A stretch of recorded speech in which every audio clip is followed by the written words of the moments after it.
knowledge of good and evil. Acts are of three kinds.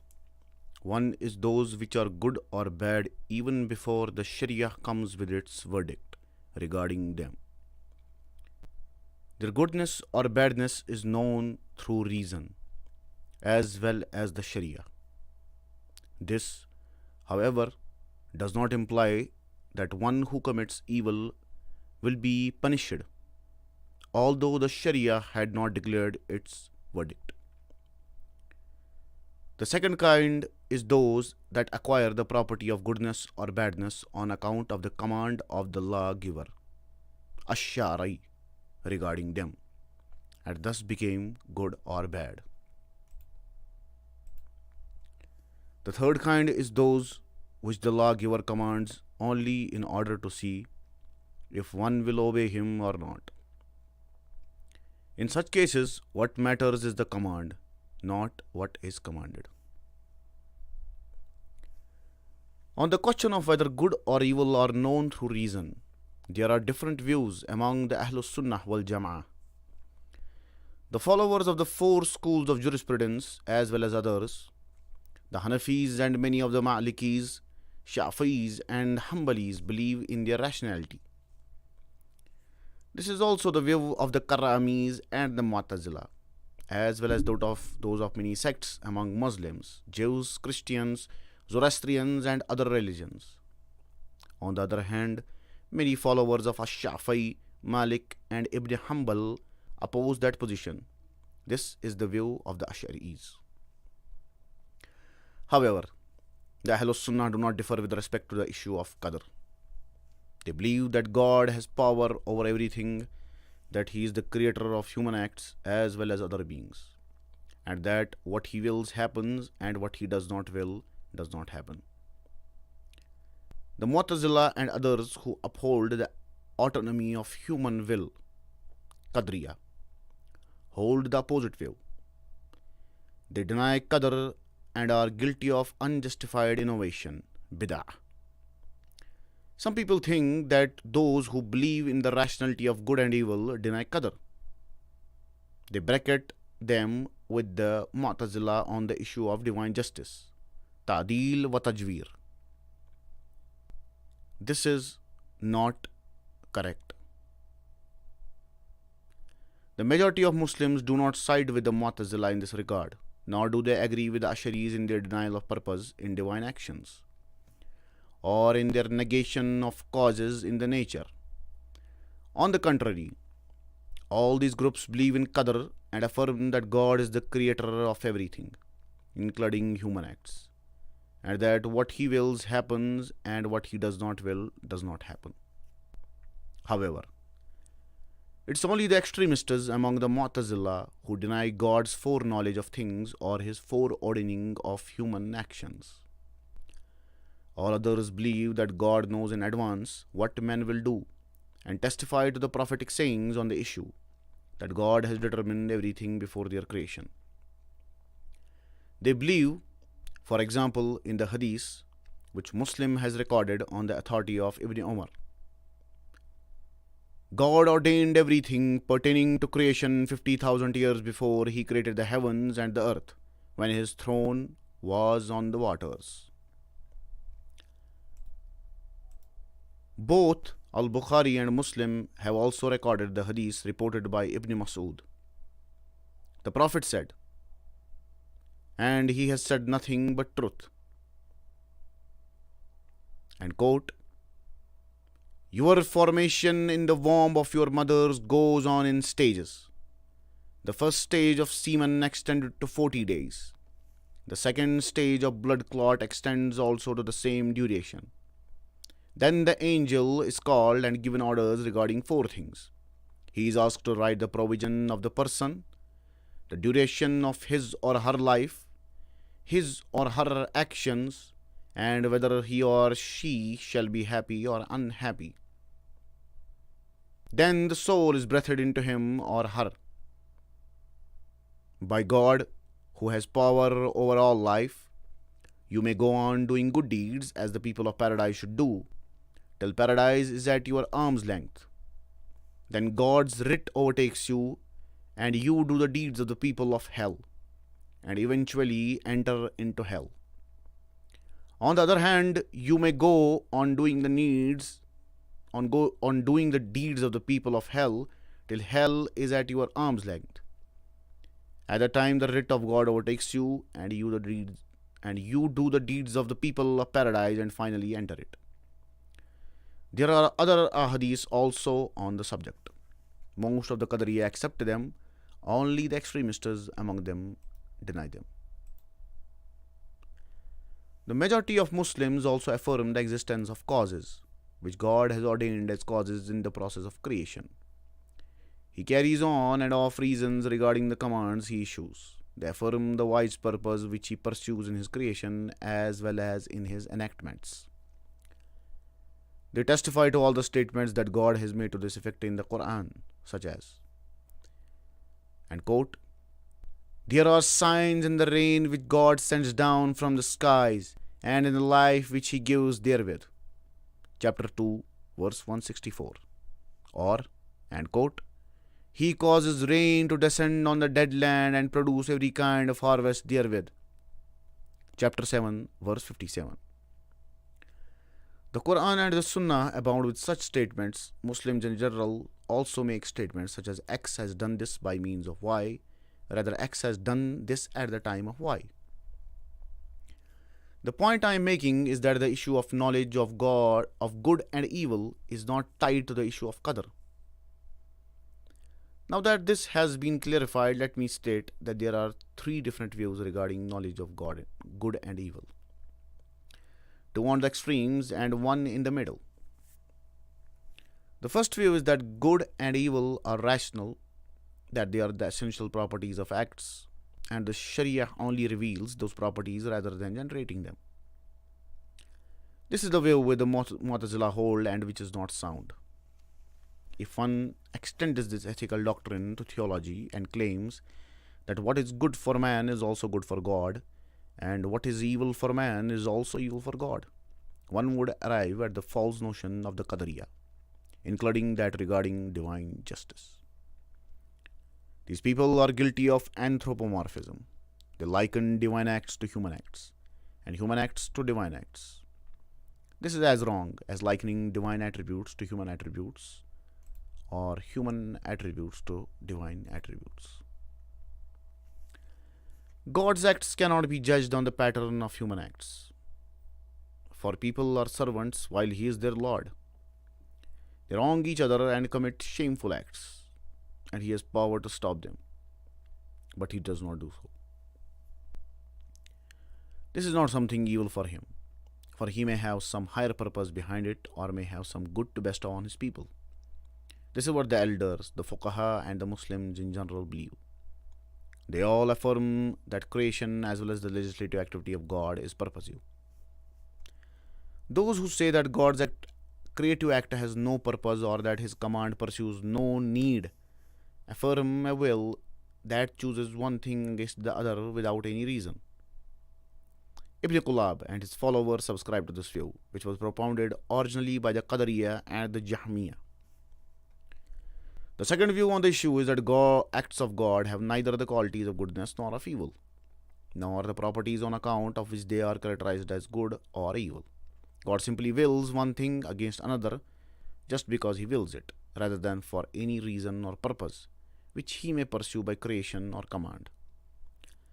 The expanders of this view are not even shy to say that God would command one to associate partners with him, or find fault with serving him alone, or order unjust and shameful acts, or forbid virtue and piety. For them, all ethical judgments are relative. Good is not something good in itself, nor is evil something evil in itself. When God says he, the Prophet, commands them what is just ma'roof and forbids them what is evil, munkar, he is permitting what is good and prohibiting what is evil and impure. Chapter 7, verse 157. This would mean, according to their view, that he commands what he commands, forbids what he forbids, permits what he permits, and prohibits what he prohibits. In fact, the objects commanded or forbidden permitted or prohibited, are neither good nor evil, nor right or wrong in themselves, except when they are taken to mean what suits people. It also follows that God neither loves any good nor hates any evil. This view and its implications are unacceptable, for they are opposed to the Quran and the Sunnah, and to the consensus of the elders and the jurists. They are also opposed to common sense. They have nothing to do with God, for exalted is He above them. He has Himself said, and quote, "No, God never commands what is shameful." Chapter 7, verse 28. He has also disassociated himself from putting good on the same level as evil when he has said, and quote, "What do those who seek after evil ways think, that we shall hold them equal with those who believe and do righteous deeds? That equal will be their life and death. Ill is the judgment that they render." Verse 21, chapter 45. Or, and quote, "Shall we then treat the people of faith like the people of sin?" Chapter 68, verse 35. Or, and quote, "Shall we treat those who believe and work deeds of righteousness the same as those who do mischief on earth? Shall we treat those who guard against evil the same as those who turn aside from the right?" Chapter 38, verse 28.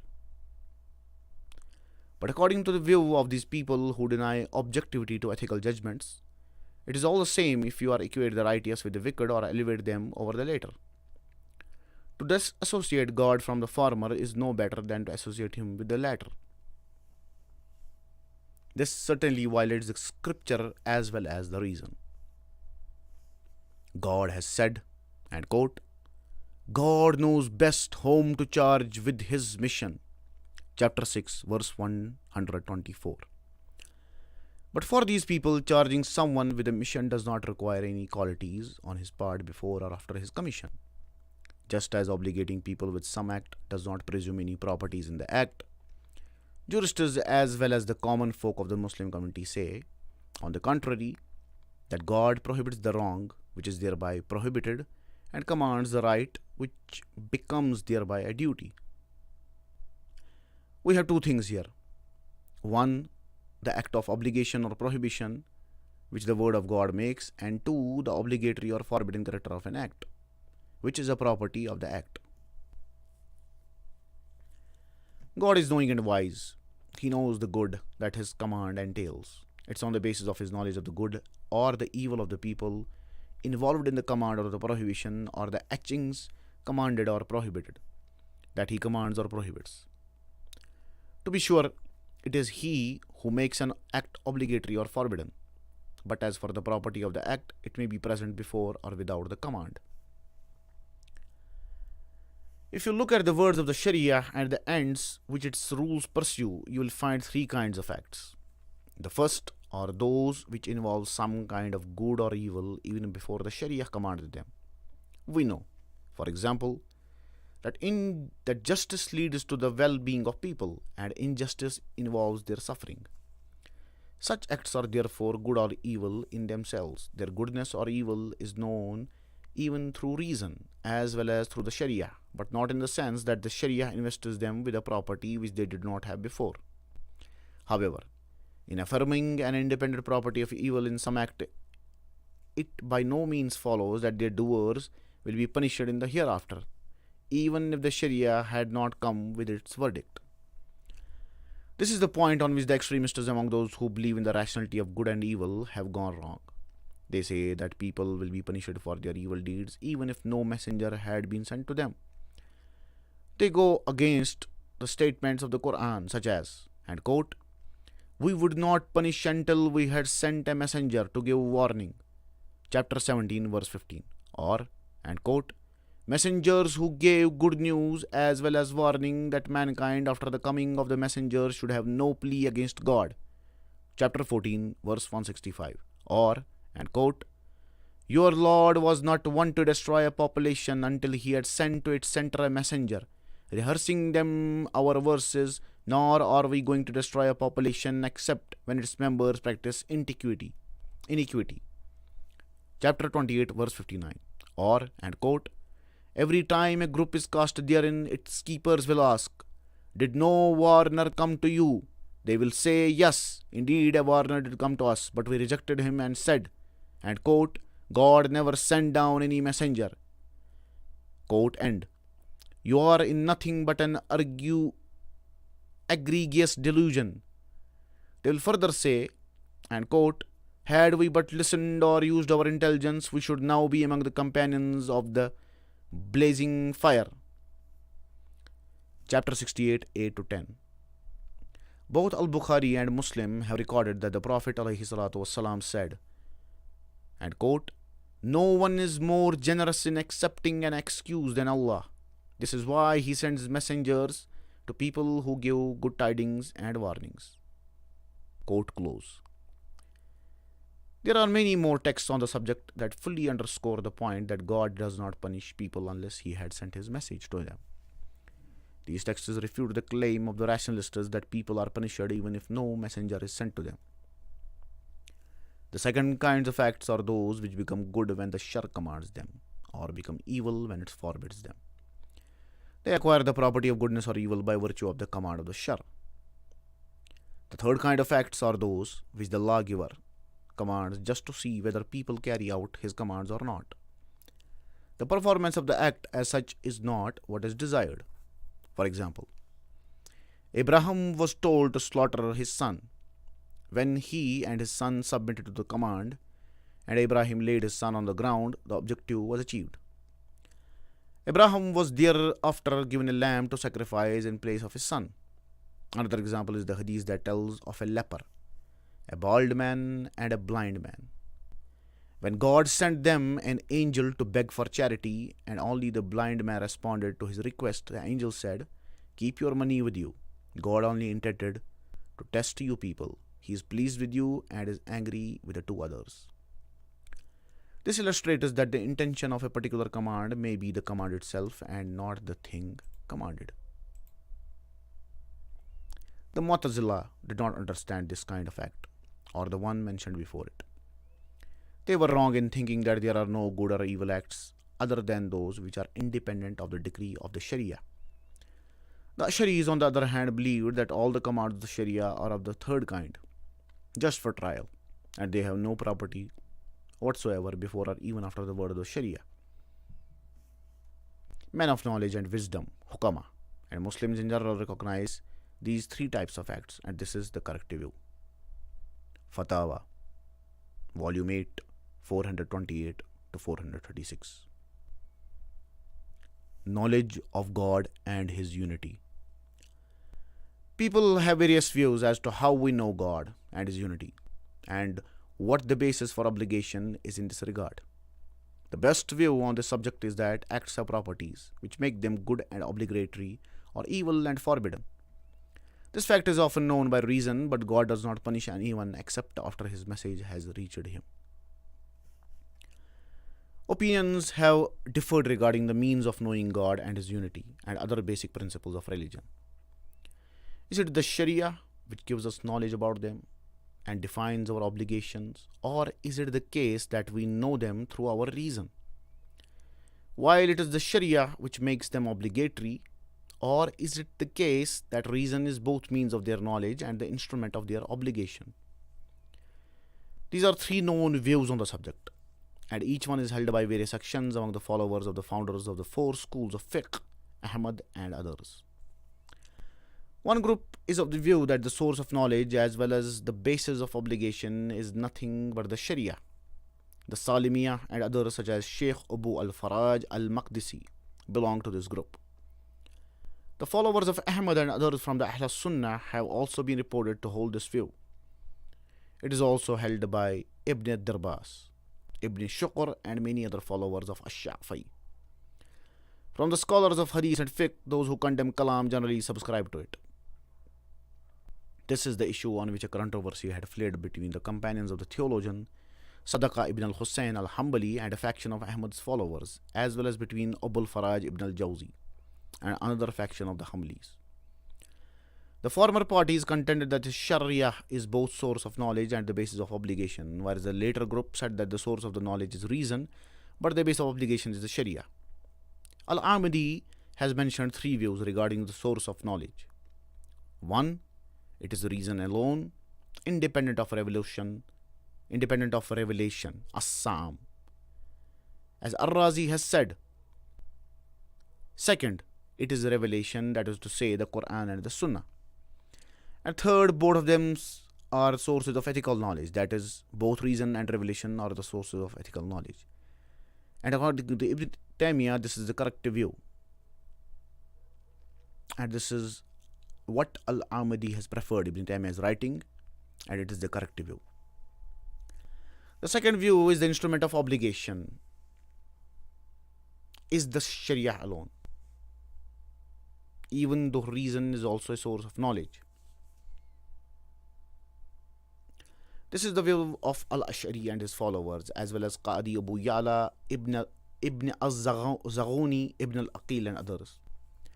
The third view is that the source of knowledge as well as the instrument of obligation is reason. This is the view of Mu'tazila, the Karami and many others from the followers of A'imma, such as Abul Hasan al-Amidi, Abu al-Attab and other sections of Maliki, Shafi'i, Hanafi scholars also hold this view. Even Abu Hanifa, rahmatullah, is reported to have subscribed to it. It has been noted that the Mu'tazila, Abu Bakr al-Razi and Abu al-Khattab have clearly stated that even those who have not received the words of any prophet will be punished on account of their violation of the dictates of reason. We have mentioned that the most reasonable view on the subject is that acts possess properties which make them good and obligatory or evil and forbidden. And that is often known by reason, but God does not punish people except after they have received His message, as He has said, and quote, "We do not punish people unless we have sent to them a messenger." Chapter 17, verse 15. This is a general proclamation from God, and He has not differentiated between one kind of act and the other. Kitaban Nubuwat 162-3. The place of Wahi.